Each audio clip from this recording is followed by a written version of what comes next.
Have you ever found something that you weren't supposed to find? Not a missing key, not a forgotten receipt. Something that the moment your eyes landed on it, you knew your life would never be the same again. This is not a ghost story. There are no monsters in this tale.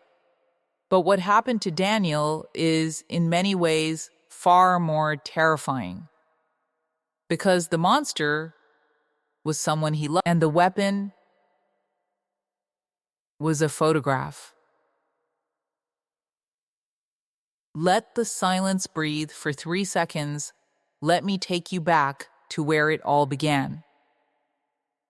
Daniel Ross was, by every definition of the word, a lucky man.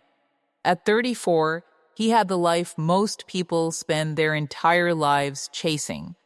A beautiful home on the edge of a quiet town in Vermont, a career he was proud of. He was a high school history teacher, and he genuinely loved it. He loved watching young minds light up when history came alive. And then there was Sarah. Sarah, with her warm brown eyes and that laugh that could silence a crowded room. They had met in college, freshman orientation, of all places, standing in the same line for room keys. She had turned to him and said, completely out of nowhere, "I really hope my roommate isn't a morning person." "I am not a morning person." Daniel laughed. And somehow, 12 years later, they were still laughing. They had been married for 6 years. No children yet.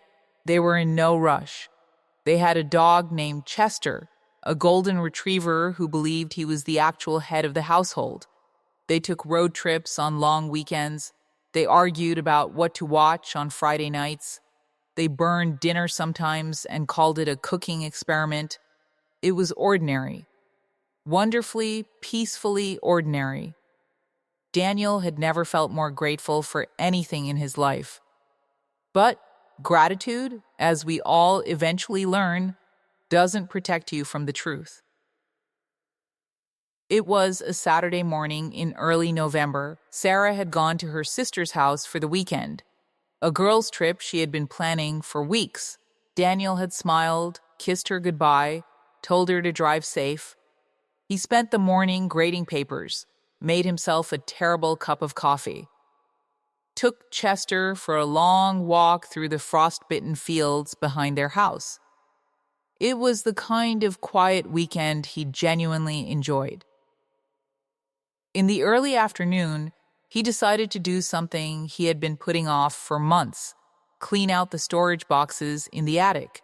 They had moved into the house 2 years ago, and there were still boxes up there they had never fully unpacked. Old books, photo albums, things from Sarah's apartment before the wedding. He wasn't looking for anything. That's what he kept telling himself later. He wasn't looking for anything. He found a box labeled Sarah, College Memories. He smiled, sat down cross-legged on the dusty attic floor, and opened it. There were old notebooks, a college ID, a pressed flower he didn't know from where, a small stuffed bear, concert ticket stubs. And then, at the very bottom, tucked inside an old journal, a photograph. 4 seconds, he almost didn't pick it up. But some quiet, terrible instinct made him reach for it. It was a photo of Sarah. She looked young, maybe 20, 21. She was laughing, her head thrown back the way she always laughed. Genuinely. Completely. She was standing beside a man Daniel had never seen before. A tall man with dark hair and an easy smile. His arm was around her. Her hand was resting on his chest. Daniel looked at the photo for a long moment. That's fine. That's college, he thought. She had a life before me. But then he turned the photo over. On the back, in Sarah's handwriting he recognized as clearly as his own name, were 4 words: always, no matter what. And a date. The date was not from college. The date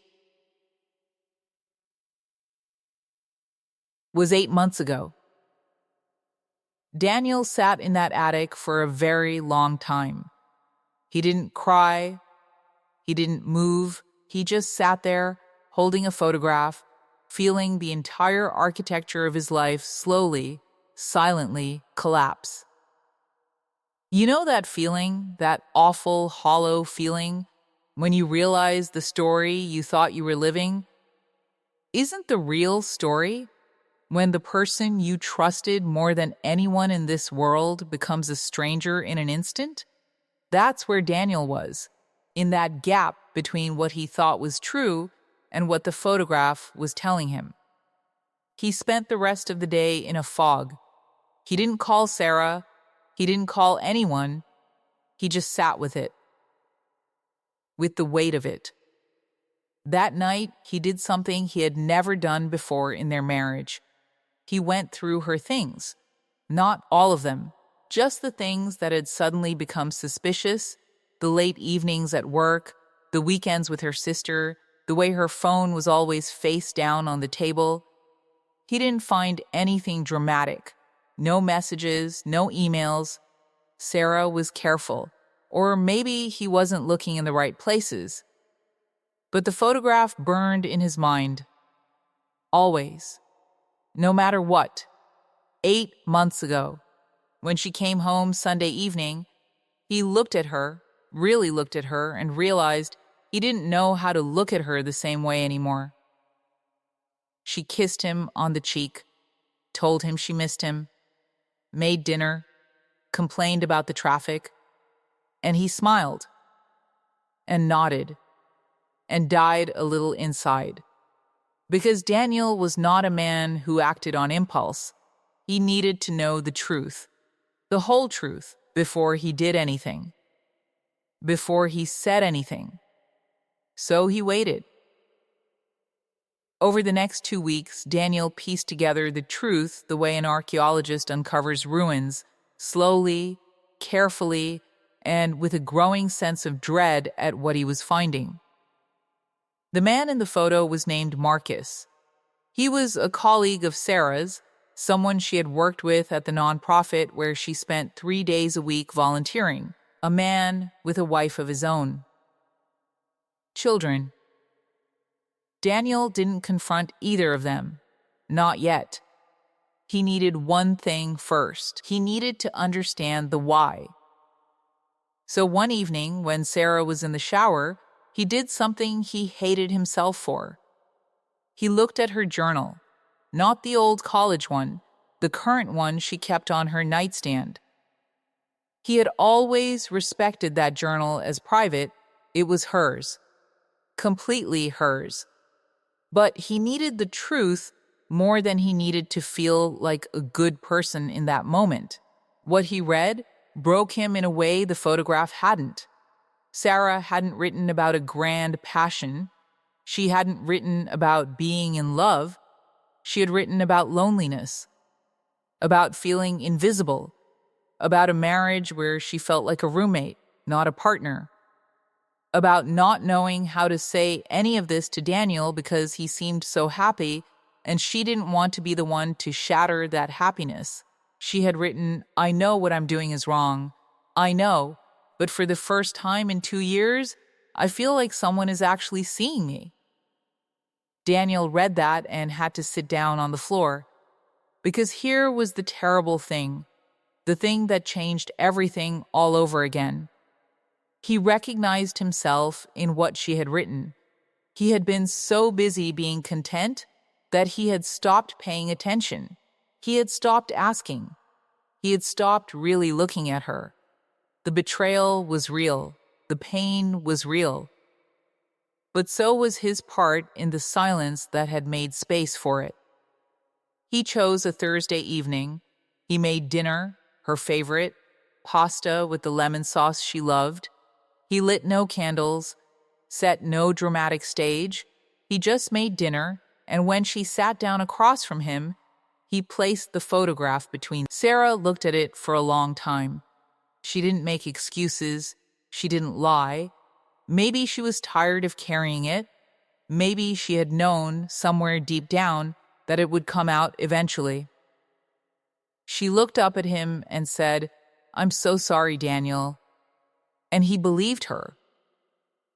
That was the strange thing. He believed her completely. They talked for 5 hours that night. Really talked. Maybe more honestly than they had in years. About loneliness. About growing apart while pretending everything was fine. About the way two people can share a home and still lose each other in the quiet. It was painful. It was necessary. It was the most honest conversation they had ever had. Sarah ended things with Marcus that same week. Daniel and Sarah didn't fall back into what they were before. You can't. Once something breaks, the shape changes. Even if you repair it, the cracks remain. But they chose each other. Deliberately, consciously, painfully. They went to therapy. They argued. They had nights where the bitterness was suffocating. They had mornings where they sat in their kitchen and something felt, if not healed, then healing. Chester, the golden retriever, remained blissfully unaware of all of it. And what of Marcus? His wife found out, not from Daniel, not from Sarah, but from Marcus himself. He confessed, apparently overwhelmed by guilt. His marriage did not survive it. He lost his family, his home, the carefully constructed life he had put in jeopardy. Karma doesn't always arrive loudly. Sometimes it arrives in the form of a confession at 3 a.m, sometimes in a photograph tucked inside a journal, sometimes in the silence of a moment when you realize the mask you've been wearing has become too heavy to hold. Daniel thinks about that Saturday in the attic often, about how strange fate is, how a careless moment, a photo left too long, in a box, in a forgotten corner, can unravel years of carefully maintained pretense. He says now that finding that photograph was the worst and the best thing that ever happened to him. Because the truth, no matter how devastating, is always the beginning of something real. And he would rather live in something real. Life has a way of forcing honesty upon us through a conversation we've been avoiding, through a letter we weren't meant to see, through a photograph hiding at the bottom of a box. If this story touched something inside you, share it with someone who needs to hear it today. And if you've ever been on either side of a truth like this, you already know. Some photos change everything because some truths were always waiting to be found.